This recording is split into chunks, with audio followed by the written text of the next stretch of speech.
తుఫాను ఆరంభమైంది, ఎన్నికల చేరువైంది. కాకపోతే ప్రస్తుతం రాజకీయ పక్షాలు అటో ఇటో వాళ్ళకి సంబంధించిన గెలుపోటములు తేల్చుకునే ప్రయత్నంలో పత్రికలు ఛానళ్లు కూడా అటో ఇటో తేలిపోయినటువంటి నేపథ్యంలో సీనియర్ జర్నలిస్టులు ఒక్కొక్కళ్ళని ఒకళ్ళుగా కాకుండా అందరూ కూర్చుని ప్రశ్నిస్తే, అది కూడా ప్రముఖమైనటువంటి నాయకులు ప్రశ్నిస్తే వాళ్ళ నుండి ప్రజలు తెలుసుకోవాలనుకుంటున్నటువంటి అంశాలని నేరుగా తెలుసుకునే ప్రయత్నం చేస్తే ఎలా ఉంటుందన్నటువంటి ప్రయత్నమే ఈ ప్రత్యేక కార్యక్రమం. ప్రస్తుతం మనతో పాటు ఉన్నారు రాష్ట్ర ప్రభుత్వ సలహాదారు సజ్జల రామకృష్ణారెడ్డి గారు. నమస్తే. పరిచయమే ఒక్కొక్కరు నాగరాజు గారు, నరసింహారావు గారు, ప్రేమమాలిని గారు, నేను, అలాగే జాఫర్ గారు. ఇవాళ ఆంధ్రప్రదేశ్లో కొత్త రాజకీయం ప్రారంభమైంది. ఇంతవరకు కూడా 151 సీట్లు క్రిందసారి మీకు రావడానికి కారణం ఏంటంటే విడివిడిగా ఎవరికాళ్ళు పోటీ చేశారు కాబట్టి. ఇవాళ రోజున వాళ్ళు కలిశారు. మీ పరిస్థితి మూటాముల్లా సర్దుకుంటున్నారా? 2019 కంటే మెరుగైంది పరిస్థితి. ఎందుకంటే ఆ రోజు జగన్మోహన్ రెడ్డి గారు హోప్ ప్రజలకు, రాష్ట్ర ప్రజలకు. ఆ రోజు చంద్రబాబు నాయుడు గారు డిజాస్టర్స్ ఇదనేది ఆ రోజు జనం నిర్ణయించుకున్నారు. ఆ హోప్తో, కొత్త ఆకాంక్షలతో జగన్మోహన్ రెడ్డి గారికి తెచ్చి 151 సీట్లతో బ్లెస్ చేసింది స్టేట్. అప్పటి నుంచి ఈ 57 మంత్స్ అంటే ఇంక 2 మంత్స్లో కంప్లీట్ అయిపోయాయి. దీంట్లో ఈ జర్నీ దాదాపు నార్మల్ సంప్రదాయ పద్ధతిలో అయితే ఒక 10-15 ఏళ్ళు టైం పట్టే స్ట్రెచ్చింగ్. పాలనా పరంగా కానీ, అభివృద్ధి పరంగా కానీ, సంక్షేమంతో కూడిన అభివృద్ధి పరంగా కానీ, మానవ వనరుల అభివృద్ధి కానీ, సామాన్య మానవుడికి సమాజంలో వైద్యం ఇలాంటి వాటిలో కీలకమైన రంగాల్లో దేశానికే తలమానికంగా స్టేట్ను అభివృద్ధి చేయడంలో కానీ ఈ 4.5 years లేదా 4 years 10 months అనేది డిస్పైట్ కోవిడ్ 2 years తీసేస్తే బహుశా ఒక ట్రెండ్ సెట్టర్ అయిపోయింది. ఈ నేపథ్యంలో చూస్తే ఆ రోజు విడిగా ఉన్నా, ఈరోజు కలిసి వచ్చినా, మొత్తం అందరూ కలిసి ఒక తాడులాగా పేని వచ్చినా 151 కంటే మించి 175 దిశగా పోవడానికి తగిన సాలిడ్ ఫౌండేషన్ మా పార్టీ ఆధ్వర్యంలోని ప్రభుత్వం వేసిందనేది జగమెరిగిన సత్యం అందరికీ తెలిసింది. కాబట్టి వీఆర్ కాన్ఫిడెంట్. దాని నుంచి వచ్చిందే మా 175 వై నాట్ 175 అనే స్లోగన్ సీఎం గారు ఇచ్చిన, మేము రిపీట్ చేస్తున్నా, దానికి తగినట్టు గ్రౌండ్ వర్క్ చేస్తున్నా, దాన్నే రిఫ్లెక్ట్ చేస్తుంది, ఆ కాన్ఫిడెన్స్ని రిఫ్లెక్ట్ చేస్తుంది. అంటే అంతకుముందు ఉన్నటువంటి మీ ధైర్యం ఏంటంటే మీరు అంతకుముందు అధికారంలోకి ఎప్పుడు రాలేదు, అంతకుముందు ఉన్న ప్రభుత్వం దాని బలము బలహీనత అన్నటువంటి ప్రజలు చూస్తారు కాబట్టి దాన్ని పట్టుకుని మీరు అడ్వాంటేజ్ తీసుకుంటారు. ఇవాళ మీరు అధికారంలో ఉన్నారు, ఒక పక్కన సంక్షేమం అని మాత్రమే ముందుకెళ్తున్నారు, అభివృద్ధి లేదు అన్నది విపక్షాలు గట్టిగా ముందుకు తీసుకెళ్తున్నప్పుడు మీకంటూ ఇప్పుడు ప్రభుత్వ వ్యతిరేకత ఉంటుంది. 175 అనేటువంటిది మీ వాళ్ళకి కాన్ఫిడెన్స్ తెప్పించడానికా, లేకపోతే ఎలాగో సాధ్యం కాదు కాబట్టి అవతల వాళ్ళని భయపెట్టడం కోసం మాట్లాడే పదం? మీరు అనేది వాళ్ళు చేస్తున్నారు, ఏది భయపెట్టే ప్రయత్నం, బోకరింపు ప్రయత్నాలు. మీరు పెట్టిన పేరు కూడా వాళ్ళకి అప్లై అవుతుంది. ఓ పొలిటికల్ స్టామ్ క్రియేట్ చేసిన ఏదో. నిజానికి అలాంటిది ఏమీ లేదు. వాళ్ళు చేస్తున్నవన్నీ టీ కప్పులో తుఫాన్ లాగా క్రియేట్ చేయాలని ప్రయత్నం చేస్తున్నారు. వాళ్ళు ఎక్కడ వై నాట్ 175 అనట్లేదు సార్, వాళ్ళు అంటోంది మీరు ఒక్కటే అనమాట. వై నాట్ 175 అంటోంది మీరే. ఎందుకంటే నేను చెప్పింది ఇంత ప్రొలాంగ్డ్, నేను ముందు ఇంట్రడక్షన్లో చెప్పిన ఈ 4.5 yearsలో మేము చేసింది ఏదైతే ఉందో, ఏదైతే 87% of the population of AP పాజిటివ్గా అఫెక్ట్ అయ్యారో, ఆ బెనిఫిట్స్ అన్నిటిని చూస్తూ వచ్చారు, దాని ఫ్రూట్స్ ఎంజాయ్ చేస్తూ వచ్చారు, దానికి తగినట్టుగా ఫర్దర్ నెక్స్ట్ 5 yearsకి ఏమేమి జరగబోతోంది కూడా కళ్ళ ముందు ఒక vision. Next 5 years I'm not seeing 2050 Chandrababu లాగా అన్నట్లా. నెక్స్ట్ 5 yearsలో ఏం జరగబోతుందో కూడా కళ్ళ ముందు కనపడుతుంది. వై నాట్ 175 అన్నది it looks very over ambitious, over confidence అట్లా కూడా అనిపిస్తుంది ఒక్కోసారి. వాళ్ళు ఎవరు గెలవరా సార్? ఎవరు? ఆ పేరు వల్ల ఏమవుతుందో, లోకేష్ లాస్ట్ టైం పోలా, ఓకే, చంద్రబాబు నాయుడు మెజారిటీ ఎంత తగ్గిపోయింది అయింది, చంద్రబాబు నాయుడు గారి మెజారిటీ ఎంత తగ్గింది? మెజార్టీ తగ్గించవచ్చును, కానీ కుప్పంలో చంద్రబాబును గెలవడం ఎంత కష్టమో పులివెందుల్లో జగన్ గారిని గెలవడం కూడా అంతే కష్టం సార్. 2 monthsలో రిజల్ట్ కూడా వచ్చేస్తాయి, ఎలక్షన్స్ అయిపోతాయి. 2 months కాబట్టి 2.5 months రిజల్ట్స్ కూడా వస్తాయి, తెలుస్తుంది. ఎందుకు నేను ఎప్పుడు ఒక రైడర్ పెడుతుంటా, మాది confidence. It is not arrogance, neither it is overconfidence. ఆరోగెంట్గా అనడం వాళ్ళు అంటున్నారు, లేదా నేను ఇంతమంది అన్నట్టు బోకరింపులు ప్రిటెన్షియస్ దీంట్లో వాళ్ళు అంటున్నారు, మేమనట్లా. మా దానికి సాలిడ్ ఎగ్జాంపుల్. మీరు అంటున్నారు కుప్పం పులివెందుల తేడా అంటున్నారు, దాన్ని నేను పోలుస్తా. పులివెందులు అనేది అది long standing, it has been continuously nurtured. Not only ఏదో రిసోర్సెస్ సీఎంగా ఉన్నప్పుడే కాదు, లేకముందు కూడా రాజశేఖర రెడ్డి గారు తన అపోజిషన్లో ఉన్నప్పుడే తన 60 acres వాల్యుబుల్ ల్యాండ్ ఆ రోజే కాలేజీతో సహా లయలోకి ఇచ్చేశారు. ఎడ్యుకేషన్ అనేది బాగా రావాలి నా కాన్స్టిట్యున్సీ ప్రజలకని అప్పట్లోనే ప్రాజెక్టుల కోసం తీసుకొచ్చేసి చేశారు అపోజిషన్లో ఉన్నప్పుడు. ఆయన ఉన్నది 5 years, ఈయన ఉన్నది 5 years.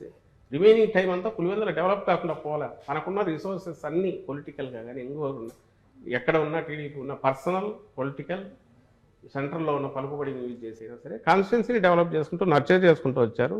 అది కంటిన్యూ అవుతుంది ఈ రోజు కూడా. కుప్పం మేము వచ్చి చేస్తున్నాం. పులివెందులకు నీళ్ళు ఇచ్చింది నేనే అనేది చంద్రబాబు నాయుడు గారు చెప్తున్నారు. సరే ఇప్పుడు మేము నీళ్ళు ఇస్తున్నాం మీరు చెప్తున్నారు అభివృద్ధి అనేది.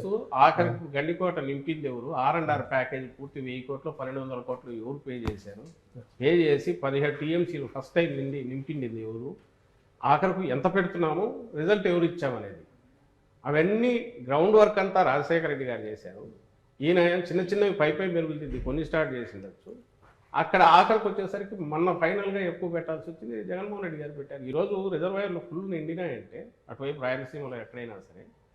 ఆ రోజు ఇప్పుడు ఎగతాళిగా మాట్లాడే మొన్న రేవంత్ రెడ్డి కూడా మాట్లాడింది, అక్కడ సీఎం మాట్లాడిన దాంట్లో అక్కడ అగ్రెసివ్గా జగన్మోహన్ రెడ్డి దోచుకుపోతున్నాడు అనే దాంట్లో రాయలసీమ వైపు నుంచి పాజిటివ్గా ఉంది. మీరు గమనిస్తే ఎవరు చేశారు ఆ రోజు 44,000 క్యూసెక్కులకు, ఆయన చేస్తే 11,000 క్యూసెక్కులు పోతిరెడ్డిపాడు. ఈయన దాన్ని 2 పైగా పెంచి కాలువలు వెడల్పు చేసి, ఎందుకంటే వరద టైంలో మాత్రమే మనం పట్టుకోగలం నీళ్లు కాబట్టి వరద టైంలో వీలైనన్ని వాటర్ తీసుకుపోయే ప్రయత్నం చేస్తున్నారు.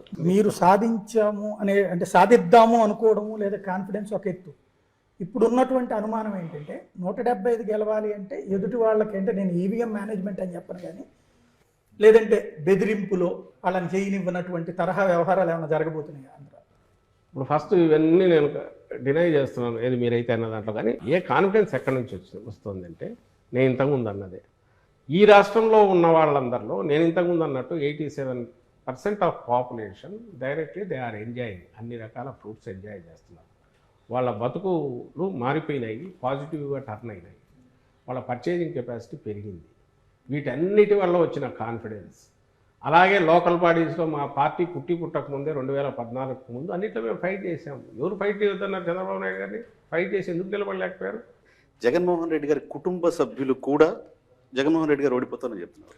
కుటుంబ సభ్యులు అప్పట్లో వివేకానందరెడ్డి గారు బయటకు పోయినప్పుడు ఆ రోజు కుటుంబ సభ్యులు బయటకు వెళ్ళింది. ఈరోజు షర్మిలమ్మ బయటకు వెళ్తే ఆమె కుటుంబ సభ్యురాలుగానే బయటకు వెళ్ళారు. వెళ్ళిన తర్వాత రాజకీయంగా ఒక లైన్ తీసుకున్నాక ఈరోజు అందులోనే ఒక పార్టీ, ఒక కాంగ్రెస్ పార్టీ నాయకురాలుగా ఇక్కడికి వచ్చారు. లైన్ తీసుకున్న పర్పస్ ఇక్కడ ప్రజలకు అన్యాయం జరుగుతుంది, ప్రజల కోసం నిలబడతా అనేది కదా. అవి అట్లయితే చంద్రబాబు చెప్పేవని నిజాలు కావాలా? మనం పులివెందులో చెప్పేవని నిజాలు కావాలా? మనం మాట్లాడిందే నిజమైతే అట్లాంటప్పుడు చంద్రబాబు నాయుడు మించిన వాళ్ళు ఎవరు ఉంటారు? మనం మాటలే నిజం అనుకుంటే, మనం ఎంత గట్టిగా మాట్లాడితే అది నిజం అవుతుంది అనుకుంటే, చంద్రబాబు నాయుడు నుంచి గట్టిగా అరవగలిగిన వాళ్ళు ఎవరు? ఆ గొంతును 10,000 రెట్లు పెంచి వినిపించగలిగిన ఆ మీడియాని తట్టుకునే శక్తి పదే వాళ్ళు పంప్ చేస్తుంది ఏంటంటే సొంత చెల్లిని కాపాడలేకపోయారు, సొంత చెల్లిని కన్విన్స్ చేయలేకపోయారు, సొంత చెల్లి ఆయన డెవలప్మెంట్ చేస్తుంది అని బిలీవ్ చేయట్లేదు. రాష్ట్ర ప్రజలు ఎందుకు బిలీవ్ చేయాలి, ఎలా బిలీవ్ చేయాలి? అది ఎవరు అడగాల్సింది? మీరు అడిగితే బాగానే ఉంటుంది. చంద్రబాబు నాయుడు అది అడగాల్సిన అవసరం లేదు. ఆయన స్ట్రైట్ ఒకటే 14-19 మధ్య ఇది చేశానని చెప్పచ్చు. ఈరోజు మళ్ళీ మేము వస్తే ఇది చేస్తామని చెప్పచ్చు. లేదా 14-19 మధ్య నేను ఇది చేసినది ఈయన తీసేశాడు, నేను వచ్చి ఇంతకంటే చేస్తానని చెప్పచ్చు. ఆయన అట్లా ఆయన చూపించాల్సింది ఎక్కడ ఆయన ఫెయిల్యూర్ కనపడతానంటే, ఆయన ఇదిగో మీ చెల్లెలకు చేయలే, స్టేట్కి ఏం చేస్తామంటున్నారు. అది మీరు అడిగితే బాగుంటుంది, ఒక కామన్ మ్యాన్ అడిగితే బాగుంటుంది, సమాధానం ఇస్తాం. ఆయన పొలిటీషియన్, అందులో 14 ఏళ్ళు సీఎంగా ఉన్న వ్యక్తి, ఓ పార్టీ అధ్యక్షుడు. 95లో ఏ రీతిలో అయినా సరే వాళ్ళ మామని దించి ఇంకో పద్ధతిలో వచ్చి అప్పటి నుంచి కబ్జా చేసిన పార్టీ కావచ్చు, ఏదైనా కావచ్చు, తనే అధ్యక్షుడిగా కొనసాగుతున్నారు. ఆయనకు చెప్పడానికి ఏం లేదా? ఆయన ఈ మాట అనవేంది? ఇంట్లో వాళ్ళు ఇంకోటో రకరకాల కారణాల వల్ల ఒక్కొక్క లైన్. నేను చంద్రబాబు నాయుడు గారు అన్నది చెప్పట్లా, షర్మిల గారు క్లెయిమ్ చేస్తున్నారు. అవును, ఆమె అన్నది మాటలు రిపీట్ చేస్తుంది. చిలక పలుకుల్లాగా చంద్రబాబు నాయుడు గారి స్క్రిప్ట్ రాయిస్తే అది మాట్లాడుతున్నారు. కుటుంబ సభ్యుల నుంచే ఆయనకి ఇబ్బందికర పరిస్థితులు తలెత్తుతున్నాయి కదా. ఒక పద్మవ్యూహంలో ఉన్నట్టుంది ఈ రోజు జగన్మోహన్ రెడ్డి. ఇవన్నీ చిన్న దూదిపింజల్లాగా అట్లా క్రియేట్ చేసిన మేఘాలు లాంటివి అవి పక్కకు పాసింగ్ క్లోజ్ వస్తున్నాయి పోతున్నాయి. క్లియర్ చేసిన వాళ్ళు వాళ్ళ దీంట్లోనే మీరు టోన్ చూడండి. ఈరోజు మాట్లాడట్లేదు, ఎప్పుడు ఏది కావాలనో దానికి ఆర్కెస్ట్రాలో తీసినట్టు అది తీస్తున్నారు, దడ కొడుతున్నారు. మేము చేసింది చెప్పుకునే పరిస్థితి లేకుండా డిఫెన్స్లో రిప్లై ఇచ్చే పరిస్థితి క్రియేట్ చేయాలని వాళ్ళు చేస్తున్న దాంట్లో మీరు కూడా అవే తీసుకొచ్చేసి మమ్మల్ని అంటే అడుగుతున్నారు. సరే ఒకటి సాయి గారు సార్ ఇది కాస్త ఓపెన్ గా మాట్లాడుకున్నాం సార్, ఇది రా అన్ఫిల్టర్డ్ దీని పేరు నేను క్లోజ్ గా సమాధానం ఇస్తున్నాను.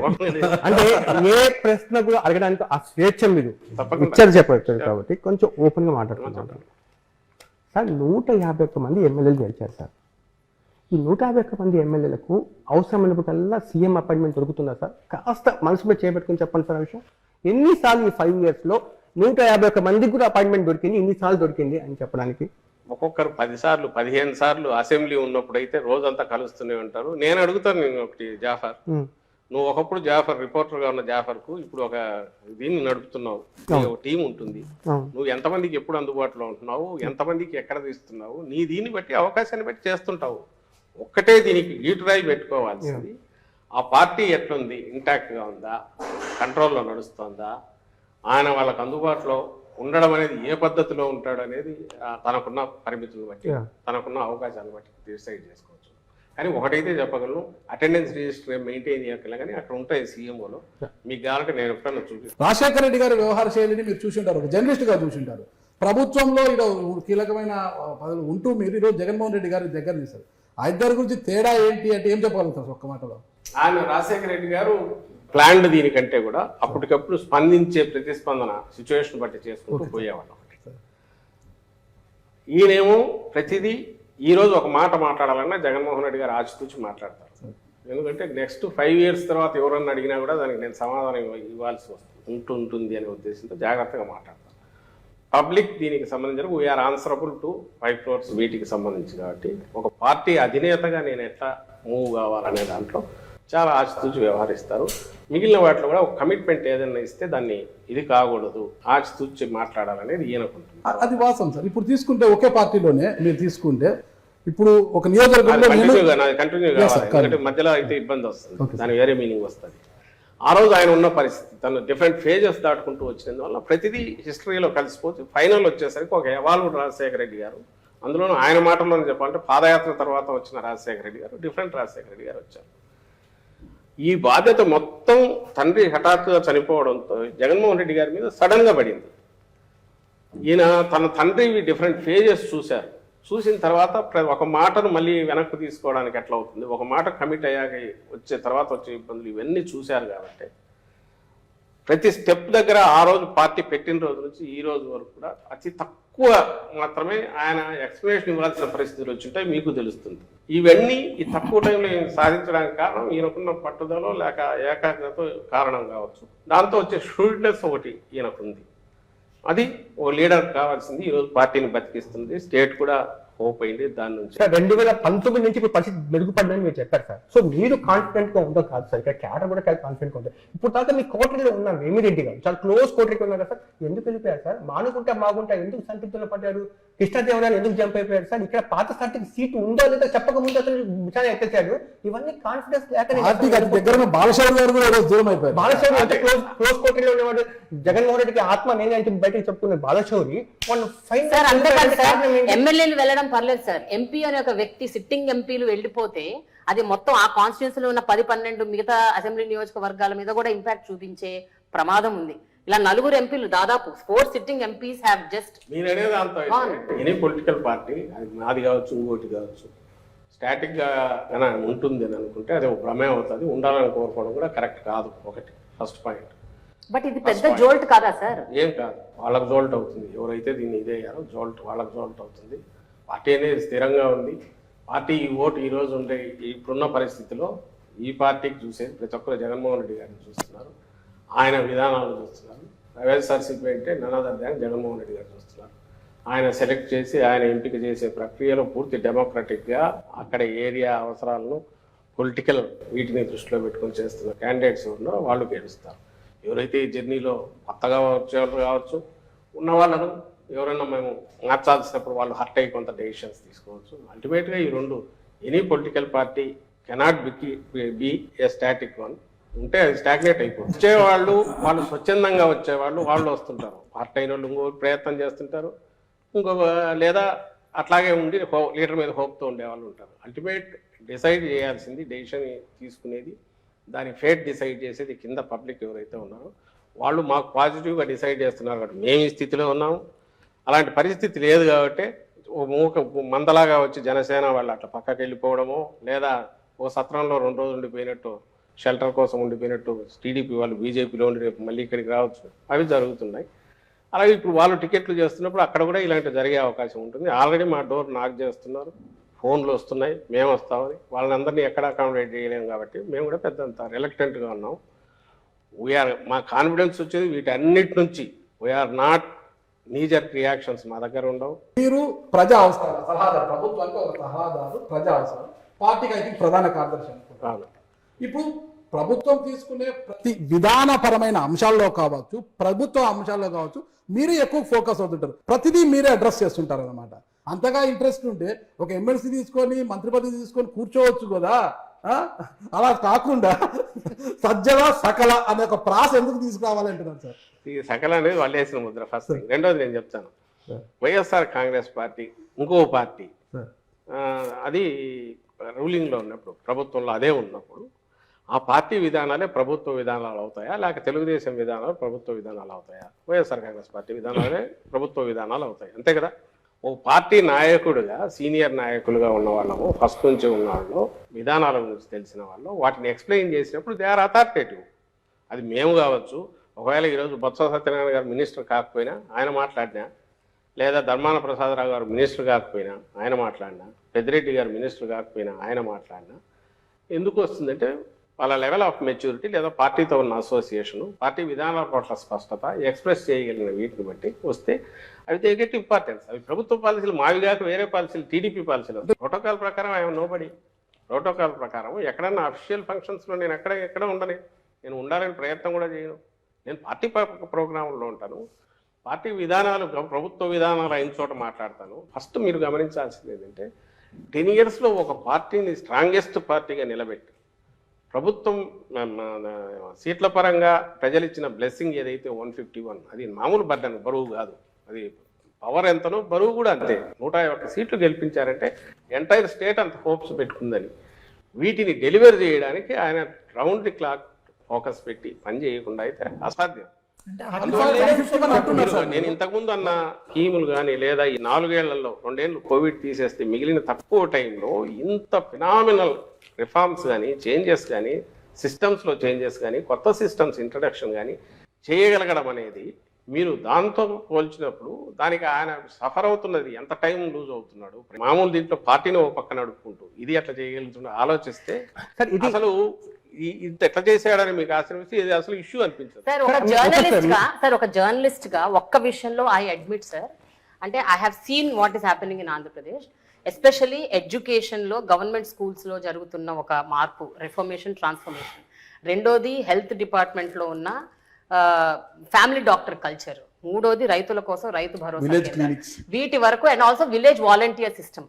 I really appreciate the government, but at the same time ఇందాక మనం మాట్లాడుకున్నట్టు డెవలప్మెంట్ అన్న విషయానికి వస్తే మాత్రము, సో దీని గురించి మీరు ఏమంటారు సార్? అంటే చేసిన వాటి గురించి చెప్పుకుంటున్నారు, ఓకే, చేసినవి ఎన్నో వాటి గురించి చెప్పుకోవట్లేదా, లేకపోతే అసలు చెయ్యట్లేదా? What happen to development? ఇప్పుడు అందుకే నేనంటున్నది, మీరు జగన్మోహన్ రెడ్డి గారి పాలన వైపు చూడాలంటే ఒక ఫస్ట్ థింగ్, అక్కడ ఏం చేశారు, ఇక్కడ అలాంటి బిల్డింగ్ వచ్చిందా, అక్కడ అయిందా, ఇక్కడ ఇది వచ్చిందా అనేది చూడడం కాకుండా హోలిస్టిక్గా మొత్తంగా చూస్తే డెవలప్మెంట్ అనేది మనకు కనపడుతుంది. ఫస్ట్ నేను ఇంతకుముందు ఇంత ప్రొలాంగ్ మళ్ళీ చెప్తూ వస్తున్నాను, దాంట్లో పార్ట్గానే మళ్ళీ ఇప్పుడు ఎక్స్టెండ్ చేస్తున్నాను.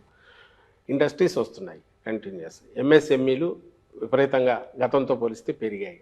వీటన్నిటి ఇండికేటర్ ఎక్కడ ఉంటుంది?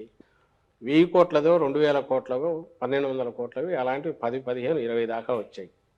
నాకు మన పోతుంటే మా బద్వేల్ దగ్గర 1200 కోట్లది షీట్స్కి సంబంధించి వచ్చింది. 1200 మందికి వర్క్ కల్పిస్తుంది. కడప నుంచి పులివెందుల పోతుంటే కొత్త ఎలక్ట్రానిక్ జోన్ మొదలైంది. ఆల్రెడీ ఇండస్ట్రీస్, డిక్సన్ అని ఏవో వచ్చాయి. అక్కడ కూడా ఇప్పటికే ఒక 5-6 వేల మంది, 10,000 మంది దాకా పనిచేస్తున్నారు. శ్రీ సిటీలో కొత్త ఇండస్ట్రీస్ వచ్చాయి, పెద్ద కంట్రీలోనే పెద్దవి వచ్చి పెట్టారు. అంటే నేను ఎందుకు వీటి గురించి ఎన్ని చెప్పొచ్చంటే ఇంకా చేంతాడు లిస్ట్ అవుతుంది నేను చదువుతూ పోతే. ఒకటి. సెకండ్, దానికంటే ముఖ్యంగా ఎంఎస్ఎంఈలను పోస్ట్ కోవిడ్ కాగానే ఆ ఇన్సెంటివ్స్ వాళ్ళ ఉన్నవన్నీ పే చేసి క్లియర్ చేసి 1000 కోట్లు, 1200 కోట్లు కొత్త వాటిని ఎంకరేజ్, కొత్త ఇన్సెంటివ్స్ చూపడం వల్ల అవి గతంలో ఎప్పుడూ లేనంతగా పెరిగాయి. అంతకుముందు ఐ థింక్ 2.3 lakhs, 3.5 lakh ఉంటే ఇప్పుడు 5.5, 6 lakh కొత్తవి స్టార్ట్ అయ్యాయి. ఇవంతా కూడా ఈ 3 ఏళ్లలో పవర్ కన్జంప్షన్ విపరీతంగా పెరిగింది. ఇరిగేషన్కు దీనికి దట్ ఈస్ అన్ ఇండికేటర్. వీటికి సంబంధించి ఎంప్లాయ్మెంటు వీటికి సంబంధించినంత వరకు మనకు గవర్నమెంట్లోనే అది నేను లాస్ట్ టైం జాఫర్ ఇండివిజువల్గా చేసినప్పుడు గట్టిగా అడిగాను. నేను 1,30,000 ఉద్యోగాలు నేరుగా 4 నెలల్లోనే వచ్చి 4-5 నెలల్లోనే నింపిన ప్రభుత్వము వితౌట్ చిన్న ఫ్లా లేకుండా చేస్తే ఎందుకు దాటిని ఉద్యోగాలు కాదని ఎట్లా అంటారు? ఈరోజు వాళ్ళు ప్రొబేషన్ అయిపోయి రెగ్యులరైజ్ అయ్యారు గవర్నమెంట్ ఎంప్లాయీస్, విలేజ్ సెక్రటేరియట్స్. నేను 2,60,000 వాలంటీర్ల గురించి మాట్లాడట్లా. వాలంటీర్లు అనేవి స్వచ్ఛందంగా వాళ్ళు ఏదో వాలంటీర్గా చేసేటివి కాబట్టి అనుకుంటే దీనికి సంబంధించినంత 1,30,000. తర్వాత దాదాపు 58,000 ఇప్పటికీ లెక్క. ఏది మెడికల్ డిపార్ట్మెంట్ ఫస్ట్ టైం హిస్టరీలోనే మీరనే ఫ్యామిలీ డాక్టర్ కాన్సెప్ట్ ఎట్లా హిట్ అవుతుంది? ఉన్న సెటప్తో ఎట్లా కుదురుతుంది? 17,000 కోట్లు పెట్టి పిహెచ్సిలు సిహెచ్సిలు అన్నీ మోడర్నైజ్ చేయడం, ఏరియా హాస్పిటల్ అన్ని కెపాసిటీస్ పెంచడం. మెడికల్ కాలేజ్ కలపట్ల దీంట్లో. మెడికల్ కాలేజ్ 8,000 కోట్లు మళ్ళీ వేరే బడ్జెట్. ఈ 17,000 కోట్లు పెట్టి ఇవన్నీ తయారైనందువల్ల విలేజ్ క్లినిక్స్ కానీ మిగిలినవి కానీ ఇన్ఫ్రాస్ట్రక్చర్ పరంగా కానీ లేటెస్ట్ టెక్నాలజీ కానీ డాక్టర్ల రిక్రూట్మెంట్, సపోర్టింగ్ స్టాఫ్ రిక్రూట్మెంట్ మొత్తం 56,000 నాకు తెలిసి ఫిగర్. మెడికల్ డిపార్ట్మెంట్కు ఒక ఇది వచ్చింది. ఒక చిన్న పాయింట్ ఇక్కడ అంటే మీరు చెప్తున్నటువంటివన్నీ కూడా ఆల్రెడీ ప్రాసెస్లో ఉన్నాయి, నడుస్తున్నాయి, ఇవి అందరికీ తెలుసు. పబ్లిక్ ఏముంటుందంటే సార్, అది ప్రొజెక్ట్ అయినట్టు ఇది ప్రొజెక్ట్ అవ్వట్లేదు సార్. మీరు ప్రొజెక్ట్ చేయట్లేదా? అసలు అవ్వట్లేదు. ఈ రోజుకు వాట్ ఎవర్ మీరు నింపినవి చూస్తే ఇవన్నీ కూడా ఖాళీలు శాంక్షన్ పోస్టులు అవి కాకుండా అడిషనల్గా నింపినవి 1,30,000 కాక 56,000, 1,000, 2,000 పోస్టులు ఇట్లాంటివన్నీ నింపి మొత్తం మీద దాదాపు 4 లక్షలు 3,90,000 ఎంతో ఉన్న పోస్టులు ఈరోజు 6 లక్షల చిల్లరకు పోయినాయి. ఇది ఇప్పుడు ప్రతిదీ ఆలోచించి చేయడం అనేది ఒకటి తప్ప జాగ్రత్తగా చూసి రిక్రూట్మెంట్ చేయాల్సిన పరిస్థితి ఒకటి. సెకండ్ది వచ్చి గ్రూప్ 1 కానీ గ్రూప్ 2 కానీ జరగాల్సినవి ఎప్పటికప్పుడు జరుగుతున్నాయి. మూడవది డిఎస్సి ఇప్పుడు నోటిఫికేషన్ ఇచ్చాం. డిఎస్సి గురించి మళ్ళీ స్పెసిఫిక్గా చెప్పాలి, ఎందుకంటే అది ఒక సబ్జెక్ట్ మేజర్, అందరూ అదే రేజ్ చేస్తుంటారు. 2014-19 మధ్య ఆ రోజు తెలుగుదేశం పార్టీ గవర్నమెంట్ నింపిండేది. అంతకుముందు 2012లోనూ 13లో ఇచ్చిన డిఎస్సి నోటిఫికేషన్ తాలూకు 8,920 ఎన్నో పోస్టులు అదొక్కటే చేసింది. తర్వాత 18లో వాళ్ళు నోటిఫికేషన్ అంటే ఎలక్షన్లు 5 నెలలు ఉన్నాయని కానీ నోటిఫికేషన్ ఇచ్చారు. ఆ పోస్టులు 7,000 చిల్లర ఎన్నో ఉంటే మేము 2020లో నింపాము వాటికి. అది దాంతోపాటు 2008 డిఎస్సి, 1998 డిఎస్సి, ఈ రెండు అప్పటి నుంచి ప్రొలాంగ్డ్ లీగల్గా వాళ్ళు అన్ని రకాలుగా చేస్తున్న వాళ్ళ సఫరింగ్ తీర్చాం. అది ఒక 7,000 పోస్టులు, మొత్తం 14,000. ఇప్పుడు లేటెస్ట్ మళ్ళీ 6,100కు ఇచ్చాం, 6,100కి ఇప్పుడు ఇచ్చాం. అంటే 20,000 మేం చేసింది. ఇది ఫిగర్స్. మీరు వీటిని మళ్ళీ పక్కకు తోసి ఉద్యోగాలు ఎక్కడ 1,30,000 మేము ఉద్యోగాలు అనుకోము. అల్టిమేట్గా ఈ రోజు అందుకే మీరు అన్న వాటిలో రైడర్స్ పెట్టి మాట్లాడుతున్నారు. అంటే ప్రతిపక్షంలో ఉన్నప్పుడు చెప్తున్నారు మీరు. ఎన్నికలు సమీపిస్తున్న సమయంలో డిఎస్సి చేశారు. షెడ్యూల్ లోగా పూర్తి చేస్తారా? వాళ్ళు అది చేయలేదు కదబ్బా. నేను అనేది ఇప్పుడు ఇద్దరం పోటీ పడుతున్నాం ఇక్కడ. చంద్రబాబు నాయుడు జగన్మోహన్ రెడ్డి గారు అనేది తేలాలి. చంద్రబాబు నాయుడు గారా జగన్మోహన్ రెడ్డి గారా రేపు సీఎం అనేది స్టేట్ అదే. ఓట్ బ్యాంక్ రాజకీయం కాదంటే వేరే ఎవరైనా ఉన్నారా? వీళ్ళిద్దరిలోనేనా? పవన్ కళ్యాణ్, వీళ్ళిద్దరిలో పవన్ కళ్యాణ్ సీఎం చెప్పలేదు కూటమిగా. ఆయన సీఎం క్యాండిడేట్ ఎవరైనా అనౌన్స్ చేశారా? లేదండి. అంటే కూటమిలో ఆయనకి ఇచ్చేది 24 స్థానాలు. మీరు చేయాల్సింది ఏంటంటే పెద్ద గీత చిన్న గీత పోల్చినప్పుడు ఒకవేళ మేము మాట్లాడేవి చాలా పెద్ద మాటలు మాట్లాడుతున్నాం అనుకుంటే కంపేరబుల్స్ తీసుకుని కంపేర్ చేయండి. ఆ రోజు ఎన్ని డిఎస్సి ఇచ్చాడు, ఈ రోజు మా బడ్జెట్ 54,000 కోట్లు ఉన్న మేము వచ్చేటప్పుడు ఉన్నది శాలరీ బడ్జెట్, వేజ్, ఎంప్లాయీస్ వీటికి సంబంధించిన అన్ని రకాల వాళ్ళ 90,000కు దాదాపు పోయింది. ఇప్పుడు ఇది వీఆర్ నాట్ బ్లేమింగ్ ఎనీబడి. ఆయన ఎవరిని అనట్లా, కానీ ఇట్స్ ద రియాలిటీ. ఇన్ టైంలో పే చేయాల్సిన ఈ ఉద్యోగికి వాళ్ళకి ఫుడ్ దొరికేదే దాంతో వాళ్ళ పిల్లల చదువులకు అయ్యి దెబ్బతీస్తున్నారు. ఖచ్చితంగా అవే బకాయిలు ఎక్కడికి పోయేవి కాదు, ఇవ్వకుండా ఎగ్గొట్టేవి కాదు, తప్పించుకోలేము కూడా.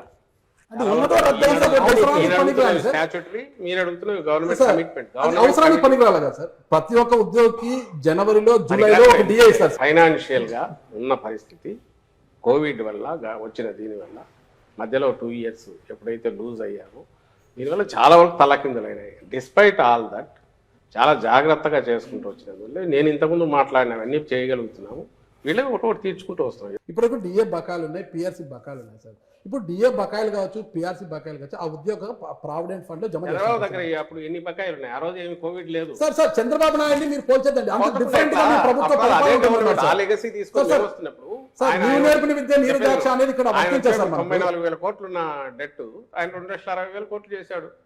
ఏమో ఎందుకు అది తెచ్చి మా మీద పడేసి పెండింగ్ ఆల్మోస్ట్ 60,000-70,000 కోట్లు పెండింగ్ బిల్లులు ఆయన మీద నమ్మకం లేదనే కదా సార్ ప్రజలు మీకు పట్టం కొట్టి 150 స్థానాలు మీకు ఇచ్చారు. రూపాయి ఉన్నా నా చేతిలో ఉన్న రూపాయే కదా, అసలు రూపాయి ఈ- 100 ఈ రూపాయలు దానికి నా చేతికి వస్తే సార్, సార్, ఈరోజు ఆ జనరల్ రూపాయిని ఎట్లా పెడుతున్నాము, పిల్ఫరేజ్ లేకుండా రూపాయిని మొత్తంగా కరెక్ట్ గా స్పెండ్ చేయాల్సిన చోట చేస్తున్నామా లేదా, జాగ్రత్తగా చేస్తున్నామా లేదా. ఒక ఫ్యామిలీ హెడ్ ఎట్లయితే బడ్జెట్ ను జాగ్రత్త ప్లాన్ చేసుకొని చేస్తాడు, స్టేట్ బడ్జెట్ జగన్మోహన్ రెడ్డి గారు అంత ప్లాన్డ్ గా సార్ నీట్ గా చేస్తున్నారు కాబట్టి ఎవరు భయాందోళన చెందట్లే. టీడీపీ వాళ్ళకి తీసుకొచ్చి నీ నోట్లో పెట్టుకుని నన్ను అడుగుతున్నట్టున్నావు. సార్ ఎవరు they are happy, they have ఉన్న వాళ్ళకి రావాల్సిన వాటి గురించి అడుగుతున్నారు. మొన్న కూడా కూర్చున్నాము, చెప్పింది అర్థం చేసుకుంటున్నారు. కొత్త ఉద్యోగాలకు సంబంధించి వీటికి సంబంధించి కూడా వాళ్ళు వచ్చి అడిగినప్పుడు చెప్తున్నాం, మీ సమస్యలు చూడండి, కొత్త ఉద్యోగాల గురించి మేము చూస్తున్నామని వాటి గురించి కూడా ఎక్స్ప్లెయిన్ చేస్తున్నాం.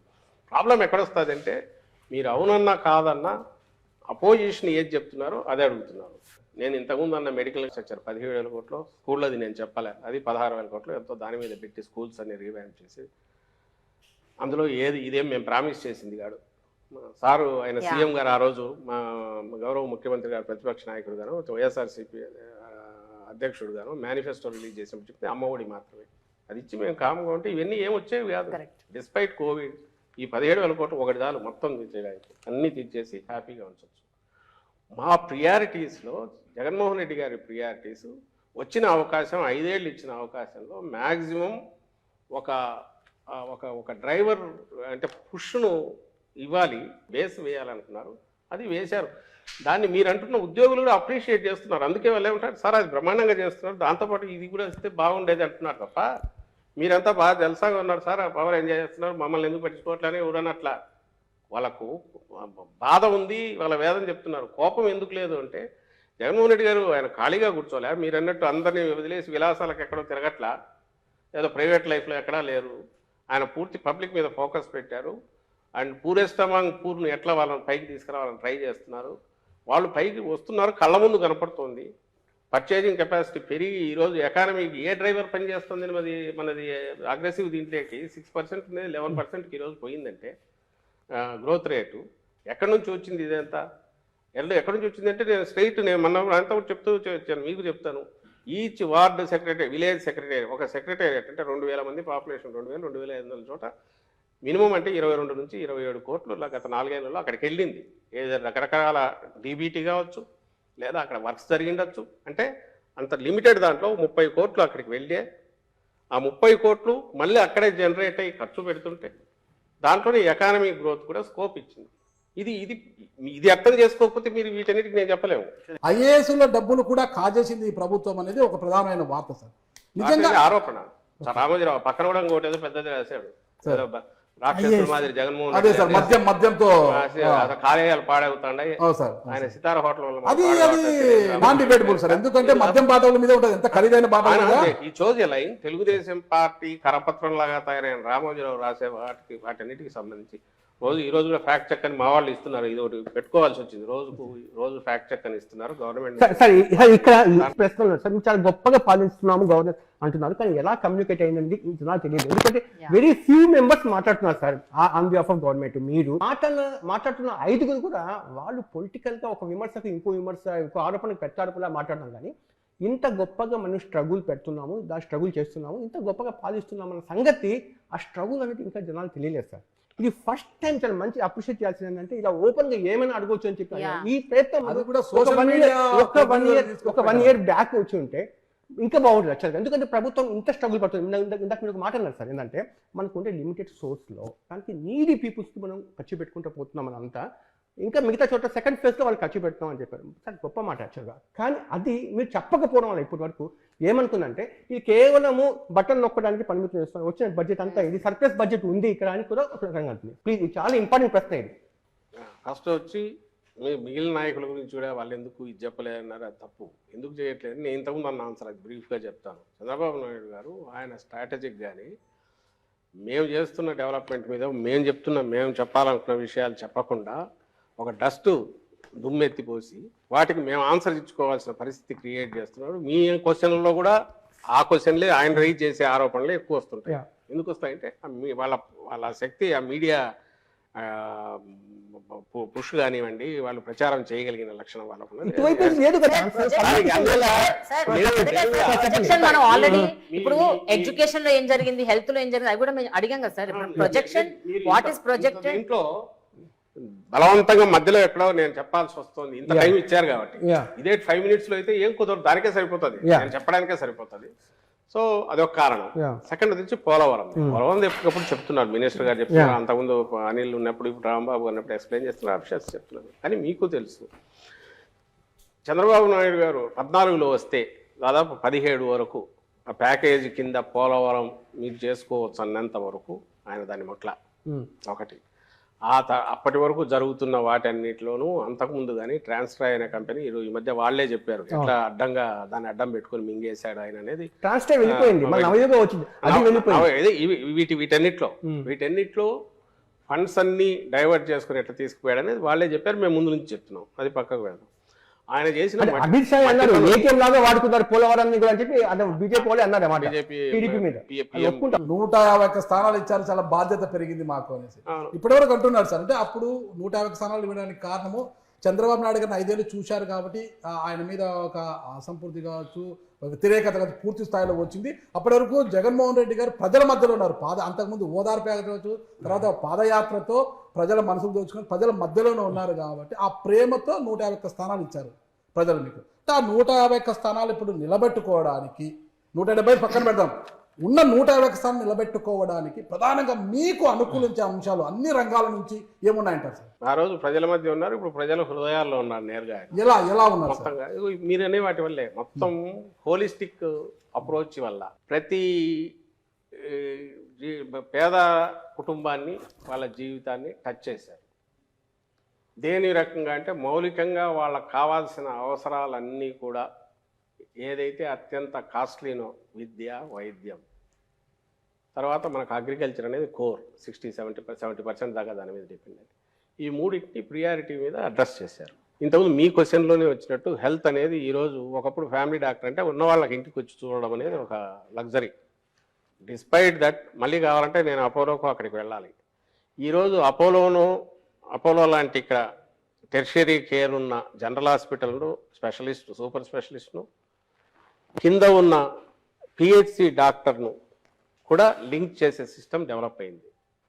ఇప్పుడు ప్రిలిమినరీ స్టేజ్లో ఉంది, ఇంకా అడ్వాన్స్డ్ దీంట్లోకి పోతుంది. అంటే ఒక డాక్టర్గా మీరు ప్రతి ఇంట్లో కదలలేని వాళ్ళున్నా పోయి చూస్తే అక్కడ ఎంటర్ చేసి ఇదైనాక super specialist is able to see super speciality. ఆ డాక్టర్ ఆయన చెప్పిన అడ్వైజులను ఫాలో అవుతున్నారో లేదో కింద మళ్ళీ చూడడానికి, వీళ్ళు ఫాలో అప్ చేయడానికి వీళ్ళ దగ్గరికి ప్రిస్క్రిప్షన్ వస్తుంది. ఆ కనెక్టివిటీ అనేది 100% చేసే ప్రయత్నం జరుగుతుంది. దీంతోపాటు ఆరోగ్య సురక్షని ఇయర్లీ ట్వైస్ క్యాంపులు కండక్ట్ చేసి వీళ్ళను తీసుకొచ్చి కాంప్రహెన్సివ్ హెల్త్ కేర్ అనేది. దాంతోపాటు ఆరోగ్యశ్రీ దాదాపు 2400, 2500, 3000 వరకు ప్రొసీజర్స్, డిఫరెంట్ ప్రొసీజర్స్, వాటిని అంతకుముందు 1000 ఉండేవి, వాటిని పెంచడం ద్వారా అలాగే అమౌంట్ దానికి సంబంధించినంత వరకు విపరీతంగా పెరిగింది. ఇప్పుడు కాస్ట్ కూడా పెరిగిపోయింది. స్పెషలిస్ట్ల వీళ్ళకు పే చేసే అవి పెరిగాయి. వీటిని ధీటుగా తట్టుకోవడానికి కాస్ట్ టోటల్ బర్డన్ గవర్నమెంట్ మీద తగ్గించడానికి నెక్స్ట్ మీరు 10 years అయ్యేసరికి కొత్త మెడికల్ కాలేజెస్ వచ్చి స్పెషలిస్టులు ఇక్కడే తయారై గవర్నమెంట్ ఆటోమేటికల్ మెడికల్ కాలేజ్ అంటే ఇట్స్ వన్ జనరల్ హాస్పిటల్ అంటే ప్రతి జిల్లాకు ఒక ఇది వచ్చేసింది మనకు.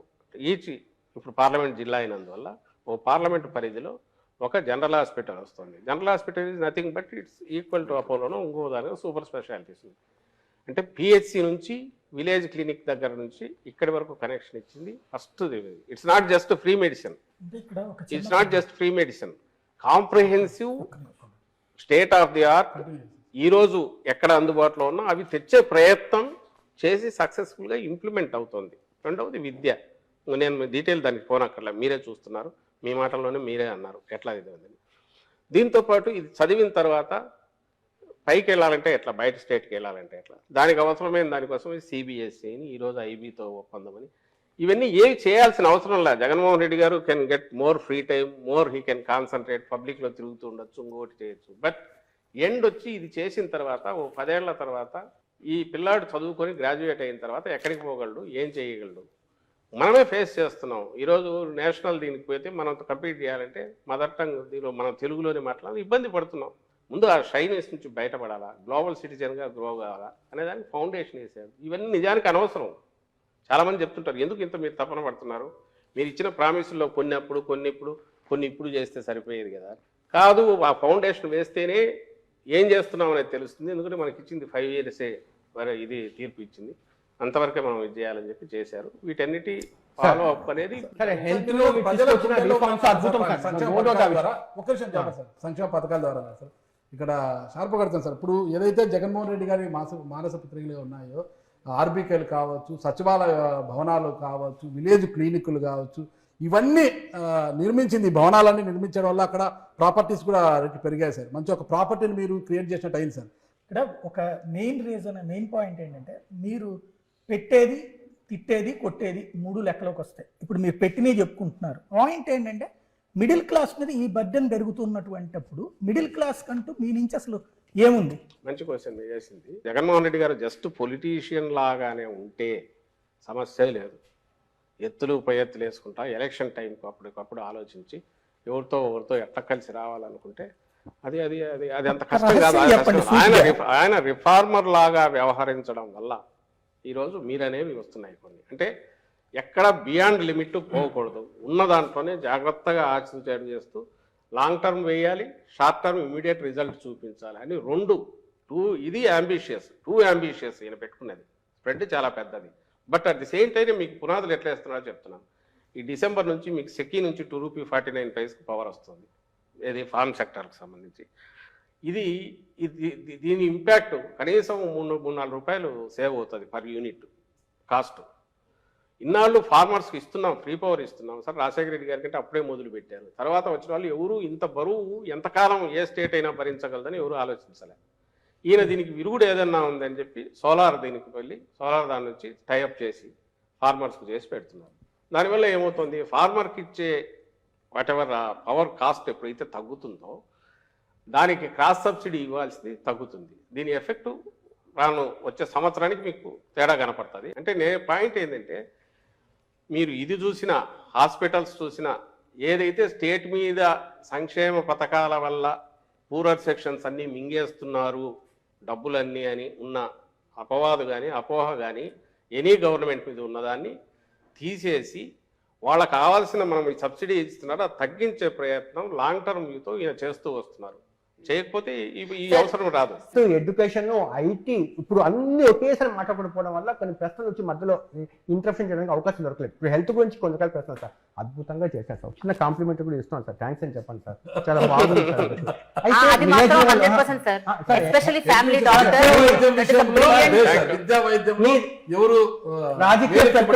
మీ రాజకీయ ప్రత్యర్థి ఏముంటుంది సొసైటీకి సార్, ఇంకా నా ప్రశ్న పూర్తి కదా సార్. మీ రాజకీయ ప్రత్యర్థి చంద్రబాబు నాయుడు పక్కన కూర్చోబెట్టినా కూడా హెల్త్ విషయంలో ఏం చేయలేదు అంటే వాళ్ళకి ఖచ్చితంగా ఒప్పుకొని తీరాల్సిందే, పేదవాళ్ళకి ఏం చేయలేదంటే ఖచ్చితంగా ఒప్పుకొని తీరాల్సిందే. అదేవిధంగా వెల్ఫేర్ స్కీమ్స్ లో ఏం చేశారు జగన్మోహన్ రెడ్డి అని చెప్తే వాళ్ళు ఖచ్చితంగా ఒప్పుకొని తీరాల్సిందే. కానీ ఇక్కడ వచ్చి ప్రశ్న అంటే హెల్త్ సంబంధించింది. ఇప్పుడు మీరు విలేజ్ లెవెల్ క్లినిక్స్ పెడుతున్నారు, చాలా బ్యూటిఫుల్. ఇప్పుడు అక్కడ ఆమ్ ఆద్మీ పార్టీ వచ్చి మొహల్లా క్లినిక్స్ పెట్టారు, భారతదేశానికి ఆదర్శంగా నిలిచింది అక్కడ ఢిల్లీలో. అదేవిధంగా మీరు విలేజ్ క్లినిక్స్ పెడుతున్నారు, చాలా బాగుంది. ఈ ప్రశ్న ఖచ్చితంగా జవాబు చెప్పాలి. కేంద్రం మీ మీద డైరెక్ట్గా ఇక్కడ వార్ చేస్తూ ఉంది. అంటే పీయూష్ గోయల్ లాంటి వాళ్ళు రైల్వే మినిస్టర్స్ కూడా చెప్తున్నారు, మేము ఆంధ్రప్రదేశ్లో పెట్టుబడి పెట్టడానికి మేము ఆంధ్రప్రదేశ్లో ప్రాజెక్ట్స్ ఇవ్వడానికి మేము రెడీగా ఉన్నాము. కేవలం ల్యాండ్ అలొకేషన్స్ జరగకపోవడం వల్ల చాలా ప్రాజెక్ట్స్ టేక్ ఆఫ్ చేయకుండా ఆగిపోయిందని చెప్పి ఇన్ రైటింగ్ లెటర్ లో అదే ఉంది. నా ప్రశ్న ఏంటంటే సార్, విశాఖపట్నం రైల్వే జోన్ అనేది దీనివల్ల ఏం ఒదుగుతుందో నాకు తెలియదు. కానీ ఆంధ్రప్రదేశ్లో 2014లో ఇదే సార్ సెంటిమెంట్ మారింది. ఒకటి రైల్వే జోన్, ఒకటి రెండోది స్పెషల్ స్టాటస్ ఒకటి. దానివల్ల ఏం జరుగుతుంది పక్కన పెట్టాం. కానీ జనాలకు ఏంటంటే రైల్వే జోన్ రాలేదు, స్పెషల్ స్టాటస్ రాలేదని చెప్పి ఆ రైల్వే జోన్ సంబంధించి ఇస్తానికి ముందుకు వచ్చినా కూడా 50 ఎకరాలు మాకు ల్యాండ్ ఇవ్వడానికి ఆంధ్రప్రదేశ్ వాళ్ళు చాలా మీనమేషాలు లెక్కేశారు అనేది తప్పు కదా, వాళ్ళనేది తప్పు కదా. తప్పు అనేది మేము ఆ తర్వాత మీకు డినైల్ ఇచ్చాము, ల్యాండ్ అలొకేట్ చేసి అయింది. వాళ్ళు ఇచ్చింది టీడీపీ గవర్నమెంట్ ఇచ్చింది, లిటిగేషన్ ఏదంటే మార్చి వేరే ఇచ్చారు, జనవరిలోనే హ్యాండ్ ఓవర్ చేశారు, అదే అయిపోయింది. ఫస్ట్ దానికంటే అలొకేషన్ ఓన్లీ డాక్యుమెంట్ ఉంది సార్. అవును, అలొకేషన్ చేసి వాళ్ళకి హ్యాండ్ ఓవర్ చేశారు. హ్యాండ్ ఓవర్ చేసింది పంపించనా నీకు? ఇప్పుడు వాళ్ళు ఈ లెటర్ ఎందుకు మరి అలాంటి ఆరోపణ ఎందుకు చేశారు? ఒకటి, అరే మీరు హ్యాండ్ అవుట్ ఆయన చేసి చేసేది మంత్రి ఫస్ట్ బండ వేస్తే అక్కడ ఎట్లా చేశారనే వాళ్ళు అక్కడ పైనుంచి అది వాళ్ళని అడగండి. మీరు బీజేపీ స్టేట్ లీడర్స్ ఉంటారు కదా, అడగండి. వాళ్ళు ఏజెంట్లు ఉన్నారు కదా, చంద్రబాబు ఏజెంట్లు, వాళ్ళు తయారు చేసి ఇచ్చేవాళ్ళు, వాళ్ళు చెప్తారు. Okay sir, sir election related questions అడుగుతాను సార్. Election related questions. ఇప్పుడు ఎవరికి టికెట్లు ఇవ్వాలి, ఎవరిని ఇన్ఛార్జ్ చేయాలి, ఎవరిని ఎక్కడ పెట్టాలి, ఎవరిని ఎక్కడి నుంచి కదిలించాలి, ఎవరిని ట్రాన్స్ఫర్ చేయాలి, ఈ డెసిషన్స్ మీరున్నారా సార్? మీరు తీసుకుంటున్నారా? చాలా మంది ఉన్నారు. క్యాండిడేట్ల ఎంపికలో వ్యక్తుల ప్రయోజనాలే ఎక్కువ ఉన్నాయి, పార్టీ ప్రయోజనాల కన్నా వ్యక్తుల ప్రయోజనాల కోసం ఎక్కువగా ఎంపికలు జరుగుతున్నాయి అంటున్నారు సార్. అది జగన్మోహన్ రెడ్డి గారు రీజనల్ పార్టీ, ఇది రీజనల్ పార్టీ హెడ్గా జగన్మోహన్ రెడ్డి గారు ఆయనే ఫైనల్ డెసిషన్ తీసుకుంటారు. ఆయన విధానాలే పార్టీ విధానాలు అవుతాయి. దీంట్లో ఎవరు కన్ఫ్యూజన్ పెట్టుకోవాల్సిన అవసరం లేదు. ఇందులో ఎగ్జిక్యూషన్లో ఎక్కడ లోపాలంటే మా పొరపాట్లు ఉంటాయి. First thing. సెకండ్ వచ్చి అట్లా అని ఆయన ఏది యూనిలేటరల్ డెసిషన్ తీసుకోవట్లేదు. అట్లా అందరితో డిస్కస్ చేస్తున్నారు. చేసే వాటిలో నేను ఉంటాను, మిగిలిన సీనియర్ నాయకులు ఉన్నారు, వాళ్ళు ఉంటారు, రీజనల్ కోఆర్డినేటర్లు వాళ్ళు ఉంటారు, వాళ్ళందరూ ఉంటారు. ఇక్కడ నేను అవైలబుల్గా ఉంటాను కాబట్టి, నేను ఉంటాను కాబట్టి మాతో ఎక్కువ మాట్లాడతారు. డెసిషన్ టేకింగ్ లో అందరూ వస్తారు. వచ్చే స్టేబుల్ అయితే ఏది కావాలి కాకుండా ఎట్లా జరుగుతుందేమా సామాజిక ఈరోజు ట్రాన్స్ఫర్ చేయాలి అన్న ఐడియా ఎవరిది సార్?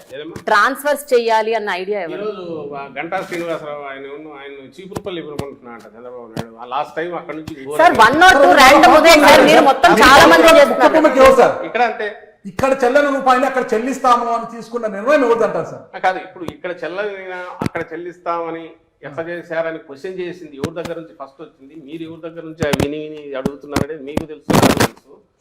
ఇక్కడ పనికిరాని చెత్త అక్కడ ఎట్లా పనికి వస్తుంది అని చంద్రబాబు నాయుడు ఆయన కొడుకు ఇంకోడు అన్నప్పుడు వాళ్ళకు వేసింది క్వశ్చన్. లాస్ట్ టైం మీరు అక్కడ నుంచి ఆమెను పాయకరావుపేట నుంచి అక్కడికి తెచ్చినప్పుడు, లేక అక్కడ నుంచి జవహర్ అనే ఆయన ఇక్కడికి తెచ్చినప్పుడు, లేదా ఇప్పుడు మార్పులు జరిగినా ఇప్పుడు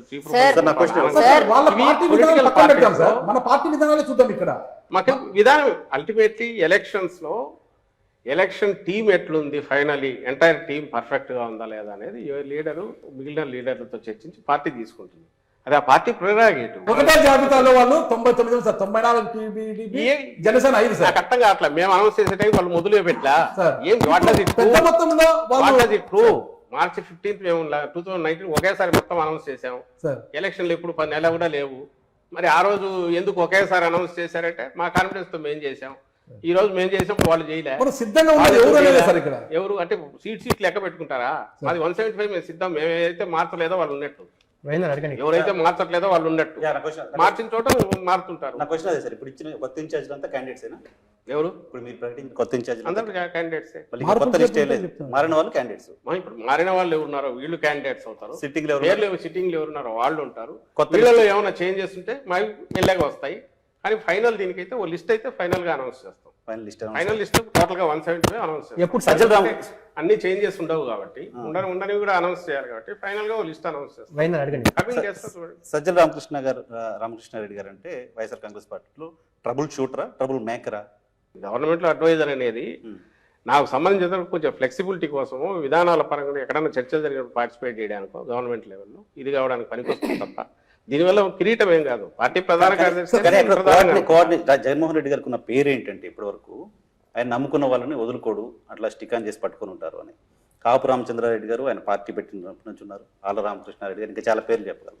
అటువంటి వాళ్ళు పార్టీని వదిలేసిపోతున్నారు అంటే ఎక్కడో కోఆర్డినేషన్, కమ్యూనికేషన్ మిస్ అవుతుంది ఆ పార్టీలో. అటువంటి వాళ్ళు కూడా పార్టీని వదిలేసిపోతున్నారు అంటే మీలాంటి వాళ్ళు, పక్కన ఉన్న వాళ్ళు కమ్యూనికేట్ చేయడంలో, కోఆర్డినేట్ చేయడంలో ఫెయిల్ అవుతున్నారా? జగన్మోహన్ రెడ్డి గారు ఎవరిని వదులుకోవట్లా. వాళ్ళకున్న ఆవేదన, వాళ్ళకు వచ్చిన ఆవేశం వల్ల, వాళ్ళకు వచ్చిన అధికార పార్టీ వదిలేసి జగన్మోహన్ రెడ్డి గారి దగ్గరికి వచ్చిన వాళ్ళు, అవును, వాళ్ళు కూడా అధికారంలో ఉన్నప్పుడు పోతున్నారు అంటే ఎక్కడో మీరు వాళ్ళు రిజెక్ట్ చేయట్లా కదా. మీరు అడిగిన క్వశ్చన్లోనే ఏ బేసిస్ మీద మనం సెలెక్ట్ చేస్తున్నాం అన్నప్పుడు అవకాశాలు పార్టీ అల్టిమేట్ గెలవాలా, గెలిచి అధికారంలోకి మళ్ళీ రావాలా, కంఫర్టబుల్గా రావాలా, బ్రహ్మాండమైన మెజారిటీతో రావాలా. ఏ పార్టీ అయినా కోరుకుంటుంది. అధికారంలోకి రావాలని కోరుకోవడం తప్పు కాదు కదా. మార్చడం కాదు, బట్ నేనేమంటున్నా, లాయల్ గా ఉన్న వాళ్ళని కన్విన్స్ చేసి టికాన్ చేసి పెట్టుకోలేకపోతున్నారు. పార్టీలో ఉండొచ్చు కదా, పార్టీలో ఉండొచ్చు, కన్విన్స్ చేస్తున్నాం. అది వ్యక్తిగతం. ఇప్పుడు అది చాలా మంది కన్విన్స్ చేశారు. మీరు ఓవరాల్ పర్సెంటేజ్ చూస్తే, మా రిటెన్షన్ దీన్ని చూస్తే 80%, 90% ఉంది. 10% ఎక్కడో ఇది కావచ్చు. వాళ్ళు కూడా ఎవరు, మీరు గతంలో కూడా మీరు గమనిస్తే 23 మంది పార్టీ లాక్కున్నా, అంత అడ్డంగా వాళ్ళు కొని అడ్డగోలుగా డబ్బులు పే చేసి చంద్రబాబు నాయుడు లాక్కున్నా, నాకు తెలిసి చాలా ఎక్కువ మంది మాత్రమే ఒకే ఒక్క విపరీతంగా బండలు వేశారు ఈయన మీద, జగన్మోహన్ రెడ్డి గారి మీద. మిగిలిన వాళ్ళు పెద్ద మాట్లాడాల. ఇప్పుడు అంతే, ఇప్పుడు ఎవరు నెగిటివ్ పెద్ద మాట్లాడట. బయటకు పోయిన వాళ్ళు కూడా ఉన్న వాళ్ళను ఉంచుకోగలిగాం మెజారిటీ 80%. దేనివల్ల అంటే నాయకుడి మీద నమ్మకం. తన ఇక్కడ చిన్న డౌట్ అండి దీంట్లో, అభ్యర్థుల పరంగా అంటే సాధారణంగా ఎవరైనా సరే ప్రతిపక్షంలో ఉన్నప్పుడు ప్రయోగాలు చేస్తారు, మీరు అధికారంలోకి వచ్చిన తర్వాత ఇప్పుడు ప్రయోగాలు చేస్తున్నారు. బీసీలకి ఓసీ సీట్లు ఇవ్వటము. ఇప్పుడు ఏదైతే జగన్మోహన్ రెడ్డి గారు చేస్తున్నారో, మీరు అధికారంలోకి వచ్చిన డే 1 నుంచి లేదా అంతకుముందు నుంచి అనౌన్స్ చేసిన దగ్గర నుంచి కంటిన్యూటీ ఉంది. ఏది ఐసోలేటెడ్గా రాలా.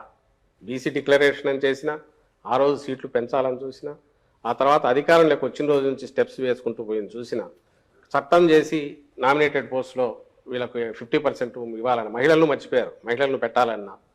ఇవన్నీ ఆయన ఏమనుకున్నారంటే నెక్స్ట్ 10 yearsకు this should become the rule of the land, అక్కడ అయిపోవాలి. ఏ పార్టీ అయినా they should be forced to implement all these అనే దాంతోనే పోతున్నారు.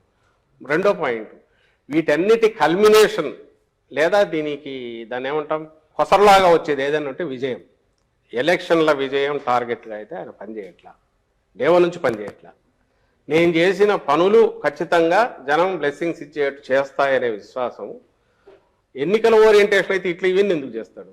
ఆ రోజు నుంచి అవి చేసుకుంటూ పోయి ఇప్పుడు అందుకే మీకు తను సభల్లో మాట్లాడినా ఎక్కడ అడిగినా నేను చేసిన మంచి మీకు మంచి జరిగి నేను చేసిన పనుల వల్ల మీకు మంచి జరిగి ఉంటుందని మీరు అనుకుంటేనే మీరు నాకు ఓటు వేయండి అంటున్నాడు. ఇది దీని అవుట్కమ్మే తప్ప ఇది ఓరియంటేషన్ టార్గెట్గా ఆయన పనులు చేస్తున్నాడు. ఇవి ఓరియంటేషన్గా టార్గెట్గా పనులు చేస్తూ వస్తే అవి డిఫరెంట్గా ఉండేవి, మోర్ పొలిటికల్గా ఉండేవి. దా రకంగానే మీరు చూడాలి ఎక్స్పెరిమెంట్.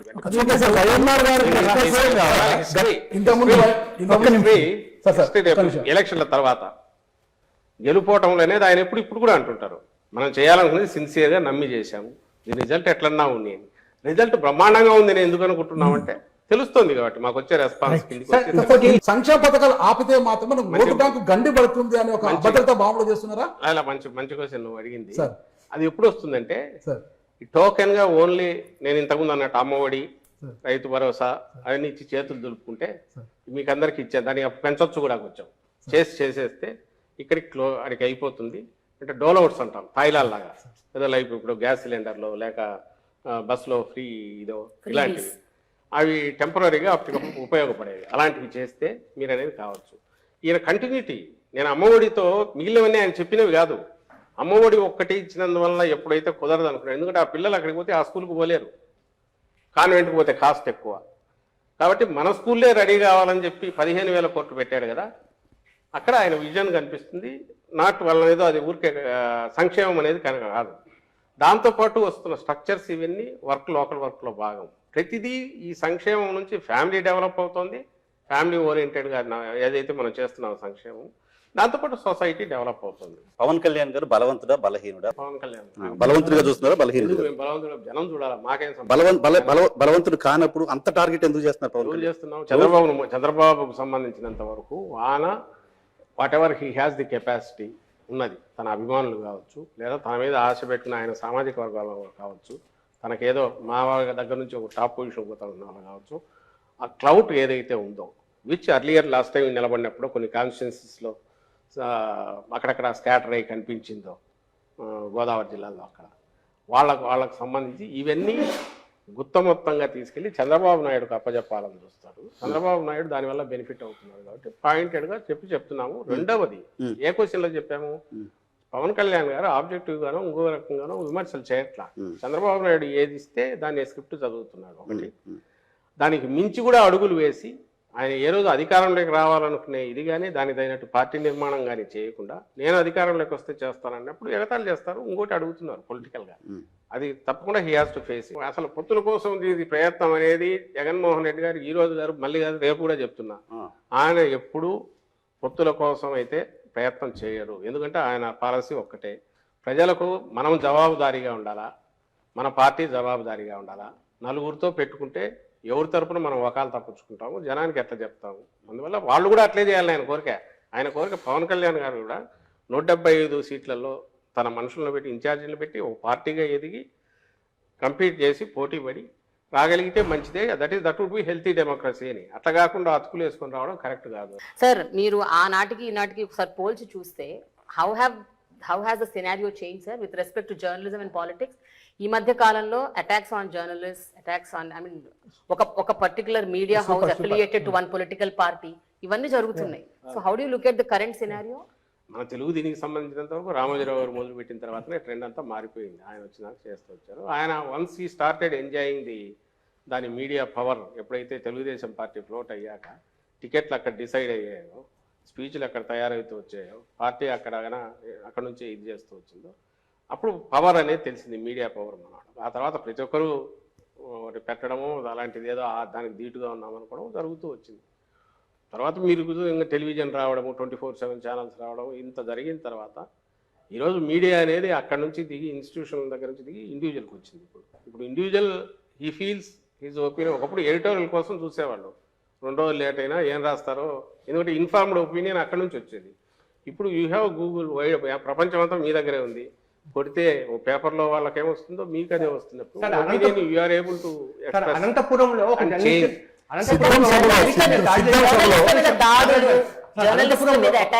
చెప్పేది పూర్తి కాలేదమ్మా. అది మాది కార్యకర్తల సభ. That is not public meeting. ఒకటి ఫస్ట్ థింగ్, కార్యకర్తల సభ. అక్కడికి వచ్చిన వాళ్ళంతా మా కార్యకర్తలు వచ్చారు. ఇతను మీడియా తరఫున పోయింటే ఫ్రంట్లో మీడియాకు ఉన్నాయి ప్లేస్, అక్కడ లేడు, వెనక్కున్నాడు. అతను ఏం మాట్లాడాడో తెలియదు. మాకు తెలిసింది అయితే రెచ్చగొట్టాడు, బూతులు తిట్టాడని, లీడర్ని గురించి బూతులు తిట్టాడని అన్నారు. అక్కడ ఎవడో రియాక్ట్ అయ్యాడు. దానికి సంబంధించి కేసు బుక్ అయింది, జరుగుతుంది. ఇక్కడ ఒక పాయింట్ అబ్జర్వ్ చేయాల్సింది వచ్చేసి, మీరే అన్నారు ఇంతకుముందు ఈనాడులో దాని గురించి చెప్తే, నేను వాళ్ళు ఎందుకు రాస్తున్నారు చెప్తే ఆ పక్కది నిజమే, అది కాదన్నారు. అంటే తెలుగుదేశం పార్టీ కార్యకర్తల కంటే మించి విషం కక్కుతా జగన్మోహన్ రెడ్డి గారి అంతం చూడాలనే దాంతో, మా పార్టీ అంతం చూడాలనే దాంతో నడుస్తున్నవి 2 తెలుగుదేశం పార్టీ కరపత్రాలుగా మేము భావిస్తున్నాం. అఫీషియల్గా వాటిని బ్యాన్ చేసాం. మా మీటింగులకు వద్దని చెప్పాం, రావద్దు, దండం పెట్టాం. సాక్షి పోవట్లే అక్కడ, పోదు. ఎందుకంటే సాక్షి వెహికల్స్ తగలబెట్టారు ఇంతకుముందు, మీకు గుర్తుంటే డిఎస్ ఎంజిన్ కూడా పగలగొట్టారు అక్కడికి పోయినప్పుడు. అది ఇంకా పబ్లిక్ మీటింగ్ నడుస్తున్నది, అక్కడ పోయినప్పుడే కొట్టారు. కొట్టిన తర్వాత వాళ్ళు చెప్పారు మేము ఇది నడుస్తుంది, ఈ సిచ్యువేషన్ వాస్తవం, దానికి కాదనొద్దు. అది లేదు కదా, ఇది కాకుండా ఏదో ఆబ్స్ట్రాక్ట్గా మీడియా ఫ్రీడము ఇదనే అనొద్దు. ఈ పరిస్థితిలో వచ్చినప్పుడు దానికి మేము రెస్పాన్సిబిలిటీ తీసుకోలేము. అట్ ది సేమ్ టైం గవర్నమెంట్లో ఉన్నాం కాబట్టి కేసులు బుక్ చేసాం. కేసు బుక్ చేయకుండా ఏం ఆపలేదే, ఇమీడియట్ కేసు బుక్ చేశారు, నడుస్తుంది. అది నడుస్తుంది. అరెస్ట్ నాకు తెలిసి అయితే అరెస్ట్ అయినట్టున్నాడు. చంద్రబాబు నాయుడు గారు చేసినట్టుగా వనజాక్ష ఒక ఎంఆర్ఓను జుట్టుబట్టి ఈడ్చో, లేకుంటే అసభ్యంగా చేసిన చింతమనేని ప్రభాకర్ ఎమ్మెల్యే చేసేలాగా పంచాయతీ చేయలేదే. ఆర్టీఏ దగ్గర ఏదో గొడవ జరిగితే పంచాయతీ చేసినట్టు చేయలేదే. అప్పుడు బాలసుబ్రహ్మణ్యం ఎవరో కమిషనర్ ఉంటే గొడవ అయితే ఆయన పంచాయతీ చేసినట్టు చేయలేదే. చట్టం పని చేసిపోతుంది. మేము despite we being in the power అది చేస్తున్నాము. ఇంకో పక్క రెస్పెక్ట్ ఇవ్వాల్సిన చోట ఇస్తున్నాము. ఎవడు పొమ్మన్నాడు అక్కడ? కార్యకర్తల సభలోకి పోయి అక్కడ పోయి తిడితే ఎవడు దానికి బాధ్యత ఎట్లా సాక్షి ఏమవుతుంది సార్? ఏది సాక్షి ఏమవుతుంది? నువ్వు అనుకుంటా ఈ కల్చరు ఇప్పుడు కాదు, జగన్మోహన్ రెడ్డి గారు ఇప్పుడు కాదు, చాలా రోజుల క్రితం అసెంబ్లీ అన్నారు, నువ్వు వేసే విత్తనం అదే చెట్టు వస్తా, జాగ్రత్త చంద్రబాబు గారు అని చెప్పాడు. అప్పుడు చెప్పాడు, ఇప్పుడు చెప్తున్నాం. ఈ కల్చర్ మొదలు పెట్టింది తెలుగుదేశం పార్టీ పెడుతోంది. ఆయన ఆ రోజు మొదలు పెట్టిన కల్చర్ నడుస్తోంది. ఈ రోజుకు వాళ్ళు ఓపెన్గా అడ్డగోలుగా అడ్డంగా వాళ్ళు దాన్ని ఏమంటారు, అన్ని రకాలుగా బరి తెగించి అటువైపు చేస్తున్నారు. కేవలం మీడియా అనే ముసుగులో వాళ్ళు ప్రొటెక్ట్ కావాలని చూస్తున్నారు. అలాంటి అవాంఛనీయ సంఘటన జరగడానికి అతనే కారణము, పోకుండా ఉండాల్సింది అక్కడికి. ఒకటి, అక్కడ ఎక్కడ అవసరం లేదో అక్కడికి ఎందుకు వెళ్ళాడు. రెండవది, అతను రిప్రజెంట్ చేస్తున్నాడు, ఏ సంస్థను రిప్రజెంట్ చేస్తున్నాడో అది పత్రిక కాదు అని మా అభిప్రాయం చెప్తున్నాం. జగన్ గారికి ఈ పొలిటికల్ డెవలప్మెంట్ ఏదన్నా, పవన్ కళ్యాణ్ గారి ఇష్యూ వచ్చినప్పుడు, లేకపోతే వాళ్ళ సభ గట్టిగా సక్సెస్ అయినప్పుడు ఏదైనా సరే టీవీలు పగలగొడతారు నెంబర్ 1. రెండోది, పబ్జీ ఆడుకుంటూ పని పాట లేకుండా కూర్చుంటారు. ఈ 2 మీరు దగ్గరగా చూస్తారు కాబట్టి నిజమా కాదు? అత్యంత చిల్లర చౌకబారు ఇది మాట్లాడుతున్నది లోకేష్, చిన్నోడు కాదు, నీచమైన అర్ధరాత్రి ఆత్మలతో మాట్లాడతారు. అతని స్థాయి ఎక్కడితో మీరే చెప్తున్నారు. ఎవరు చెప్తున్నారో చెప్తూ లోకేష్ అనే వ్యక్తి స్థాయి ఏది అనేది మీరే చెప్తున్నారు. ఇంకా అంతకంటే నీచమైన చౌకబారు ఇది ఏదైనా ఉంటుందని అయితే నేను అనుకోను. అంటే వాళ్ళ ఉక్రోషం ఏ స్థాయికి పోతుంది. ఇంకా ఎప్పుడంటే మీరు బూతులు ఎవరు తిడతారు తెలుసా? తిట్లకు ఎవరు లంఘించుకుంటాడు? ఏం చేతగానప్పుడు నిస్సహాయ స్థితిలో ఉంటాడు కదా, డెస్పరేట్, అప్పుడు బూతులు తిట్టుకుంటాడు. నోటికి వచ్చినట్టు సైకో అని మిగిలిన మాటలు ఇట్లాంటి ఉంటారు. అందులో బాగా ఇవి వస్తుంటాయి. కొన్ని మీరు చూసిన జగన్మోహన్ రెడ్డి గారు మీరు చెప్పండి, లేకుంటే ఇంకోరు చూసిన వాళ్ళు ఉన్నారు, వాళ్ళు చెప్పండి. ఒక మనిషి ప్రైవేట్ లైఫ్లో ఎట్లుంటాడు అనేది పబ్లిక్ లైఫ్లో ఎక్కడో చోట కొంచెం కనపడక తప్పదు, రిఫ్లెక్ట్ అవుతుంది. నాకు తెలిసి ఇంతవరకు జగన్మోహన్ రెడ్డి గారు పబ్లిక్లో ఎక్కడా ఎవరి మీద విసుక్కొని కానీ ఇంకోటి కానీ చేయరు. ప్రైవేట్ దాంట్లో వాటికి సంబంధించి కూడా ఎందుకు డీసెంట్గా ఉంటారనేది మీరు ఎట్లా చెప్పగలంటే పబ్లిక్లో రిఫ్లెక్ట్ అయ్యేది. మహిళల మీద కానీ ఇంకోటి కానీ చిన్నపాటి ఇదైనా, లేదా చిన్నపిల్లల మీద కానీ పెద్దవాళ్ళ మీద కానీ ఇదైనా, లేదా ఫ్యామిలీ వాల్యూస్ భిన్నంగా ఎక్కడ జరిగినా ఇమీడియట్ ఓపెన్లీ హీ కండెమ్స్. మీ దగ్గర అంటాడు, ప్రైవేట్ టాక్లో కూడా అంటాడు. సహించదు అసలు. జర్నలిస్ట్ మీద జర్నలిస్ట్ మీద జరిగిన దీన్ని కూడా ఆయన ఇమీడియట్ జరిగిన ఎందుకు పొదుపు ఇట్లాంటివన్నీ చేస్తారని అనింది. ఎవడు చేసినోడు ఎందుకంటే చెప్పారు, ఆడు బయట వెనకపోయాడు, ప్రెస్ గ్యాలరీలో లేడు, వెనక్కిపోయాడు, ప్రెస్కి ఇచ్చిన ప్లేస్లో లేకుండా ఎక్కడో వెనక జరిగింది ఆ ఇన్సిడెంట్. తెలిస్తే మేమెంత అలవ్ చేస్తాం సార్ అని అన్నారు. తను పొరపాటు ఎందుకు అదే ఆయన అజెండా కాదు, ఆ బేసిస్ మీద పోడు ఆయన. అది తన స్ట్రెంగ్త్ కాదు. అది తన స్ట్రెంగ్త్ అయితే ఇట్లాంటి ఇంకా క్రియేట్ చేస్తారు. అదే స్ట్రెంగ్త్ అనుకునేవాడు చంద్రబాబు నాయుడు. ఆయనకు ఏదైనా సీన్ క్రియేట్ కావాలా, దాని మీద వచ్చి హైప్ రావాలా, దాని నుంచి ఎట్లా ఎన్కాష్ చేసుకోవాలని ఆయన చూస్తాడు. డాక్టర్లు ఐఏఎస్లు ఆ పాలిటిక్స్ లోకి వచ్చి చాలా హారిబుల్ గా మాట్లాడుతున్నారు. Nasty language, filthy language, vulgar words, ఏది పడితే అది. అంటే they don't even think little bit when they are in the public space. All political parties. ఈ స్పెక్ట్రమ్ లో వీటిలో మీరు అంటారేమో యాక్షన్ కి రియాక్షన్ అంటారు, బట్ దట్స్ నాట్ రైట్ కదా సార్. ఒకప్పుడు మీకు బాగా అంటే మాకు గుర్తుండి మేము జర్నలిజం 80s వరకు కూడా కులం పేరు రాసేవాళ్ళు కాదు, ఒక సామాజిక వర్గం మతం పేరు రాసేవాళ్ళు కాదు. ఎందుకంటే that may cause lead to further. ఇది తర్వాత ఎందుకు మీడియా అట్లా మారింది? అడ్డంగా రాస్తున్నారుగా, కులాలకు లెక్క పెట్టి. ఎక్కడి నుంచి వస్తుంది ఇది? ఎక్కడ మొదలైంది ఎక్కడ అనేది చెప్పలేం, కానీ సమ్వేర్ ఇట్ స్టార్టెడ్ 90s తర్వాత మొదలవుతుంది.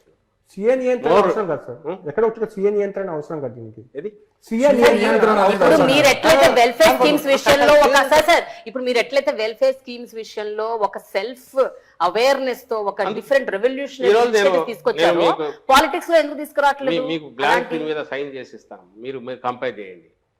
ఎక్కడ ఆరిజినేట్ అవుతుంది, ఎక్కడ దీనికి వచ్చింది అనేది ఒకటి. ఎంత పర్సెంటేజ్ ఆఫ్ మా దగ్గర నుంచి మాట్లాడేవాళ్ళు కానీ ఇంకొకరు కానీ అసహనం కానీ ఇంటాలరెన్స్ కానీ టోటల్ పర్సెంటేజ్ చూడండి. యాజ్ ఎ రీజనల్ పార్టీ మా దాంట్లో అక్కడ చూడండి, మీకు ఖచ్చితంగా మాది అతి తక్కువ ఉంటుంది. నేను ఖచ్చితంగా చెప్పగలను, తక్కువ ఉంటుంది. బ్యాలెన్స్డ్ ఇదే ఉంటుంది ఒకటి. సెకండ్ వచ్చి ఈరోజు జగన్మోహన్ రెడ్డి గారు ఏదైతే ఫిక్స్ చేసుకొని వచ్చారో, ఈ సెట్ ఏ న్యూ రూల్స్ ఈ గేమ్కు, పాలిటిక్స్ అనేది న్యూ జనరేషన్ పాలిటిక్స్ మొదలయ్యాయి. నెక్స్ట్ 10 years తర్వాత ఇట్లా ఉంటుంది అని అనుకోను. రీసెంట్ థింక్ వస్తుంది, ఖచ్చితంగా వస్తుంది. ఎందుకంటే దీనివల్ల ఏమి ఉండదు, అక్కడక్కడక్కడ కొట్టుకుంటుంటారు తప్ప దానివల్ల అల్టిమేట్గా ప్రజలకు జరిగేది ఏమి ఉండదు. ప్రజల నుంచే ప్రెజర్ పెరుగుతుంది, పెరిగిన తర్వాత చేంజ్ అయితే వస్తుంది. అది ఖచ్చితంగా 5 years తర్వాత కనపడుతుంది. ఇందులో లీడ్ చేసే దాంట్లో జగన్మోహన్ రెడ్డి గారు ఈరోజు I'm proud to tell that convention అని బ్రేక్ చేసుకొని ఎట్లా ఒకటో 4 ఓట్లు ఎట్లా తెచ్చుకోవాలి, 4 సీట్లు ఎట్లా తెచ్చుకోవాలనేది కాకుండా మనం ఎంతకాలం ఉన్నా కూడా జనం గుండెల్లో ఏదైనా స్థానం సంపాదించుకోవడం ఎట్లా, మా పార్టీ 4 కాలాల పాటు ప్రజల మన్ననలు పొందేది ఎట్లా అనే లాంగ్ టర్మ్ ఇవి లార్జర్ పిక్చర్ చూసుకుంటూ దానికోసం టార్గెట్ చేసిన పార్టీగానే నడుపుతున్నాడు. కాబట్టి మీరు ఏ క్రైటీరియా చేసుకున్నా కళ్ళు మూసుకొని నేను చెప్పగలను, we will not be the first ఇలాంటి చెత్తా పనులు చేయడంలో, we will be the first మంచి పనులు చేయడంలో. థ్యాంక్ యూ వెరీ మచ్ అండి. ఇది పరిస్థితి. ఓవరాల్ గా అయితే కనుక సజ్జల రామకృష్ణారెడ్డి గారు అయితే తన వైపు నుండి వాదన ఏంటో విన్నారు. అదే సందర్భంలో పార్టీకి సంబంధించిన మిగతా స్పందనలు ఎట్లుంటాయో భవిష్యత్తులో చూద్దాం.